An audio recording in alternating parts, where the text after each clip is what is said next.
State policy already impacting the transgender community includes blocking changes to gender designation on driver's licenses. But according to a recent report from the Texas newsroom, a public radio news outlet, the state is collecting information on people who seek to change their gender, but they won't say why. Investigative reporter Laura Laughead joins us now with more on this. Lauren, thanks so much for joining us. Thanks for having me. So, Lauren, can you tell us what information is the state collecting and how are they collecting it? So anytime someone wants to change the sex marker on their driver's license, you have to get a court order to do that. This has been happening for more than a decade. Trans people have been getting these orders and then going to the driver's license department like any of us were and updating their sex marker. Now, when that sex marker change is submitted to DPS, they're actually funneling that information to a special internal email address, and that information is being collected. And we asked them why this is happening, why they're creating a special repository for this information, and they didn't return any of our emails. So just to confirm, in your reporting, you say it's not clear what the state is doing with this information, but do you have any insight on that and if people should be concerned about what they may be using this information for? Sure. So Republican officials in the state of Texas have been trying to collect information on transgender people for a long time. People might remember a few years ago there was a report in the Washington Post that Attorney General Ken Paxton wanted DPS to turn over information on people who might be transgender according to their driver's licenses. They'd updated their sex marker. That didn't happen at the time, but now they found a new way to do that by blocking this policy and then reporting anyone who requests such a change.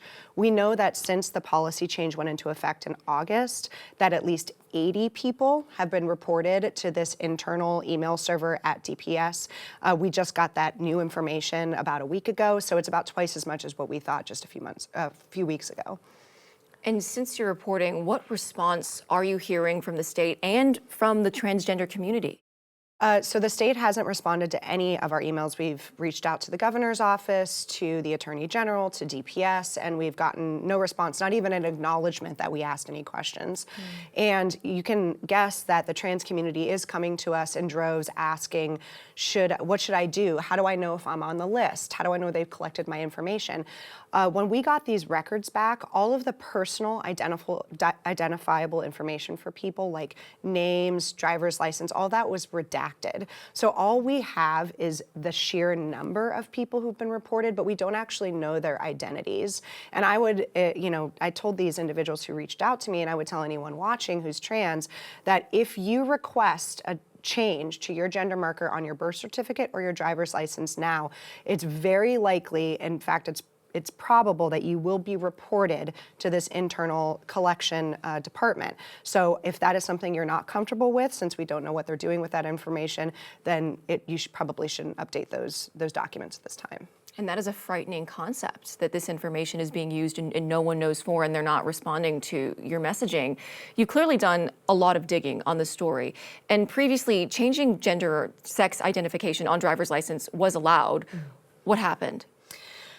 Well, we've seen the LGBT community, especially the transgender community in Texas, come under the microscope a lot more in the last few years. In the last legislative session in 2023, there were half dozen new laws passed to whittle away at the rights of transgender people here in the state of Texas. And I think that, this change was probably a long time coming. State officials have tried to legislate this. As I said, the Attorney General's tried to get this information in the past, and they just decided to make the change at the agency level and move forward with it. Now, we are trying to get more information about why this is happening, the scope. We're trying to understand whether this internal list that has been created of this 80 plus people so far is being shared with any other agencies, with any private individuals, with the federal government.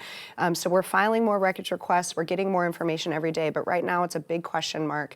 And it's just part and parcel of this broader effort to whittle away at the rights of LGBTQ people here in Texas, and especially the transgender community. And the transgender community has been a huge topic of conversation this legislative session.